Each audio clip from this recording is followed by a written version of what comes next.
Coisas boas chegando, tem algo acontecendo, e não importa o que eu sofri, o que importa é que eu sobrevivi. E você? Você sobreviveu a quantas lutas, quantos ataques, a quantas afrontas, a quantos obstáculos você venceu? Por quê? Porque o Todo-Poderoso está pelejando por você.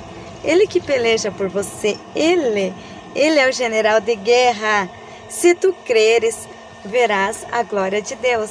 Creia no Senhor Jesus, somente creia nele, descansa teu coração, confia no Senhor Jesus, adore Ele, exalte a Ele. Ele é o Todo-Poderoso, Ele é o Rei dos Reis, o Senhor dos Senhores, o leão da tribo de Judá.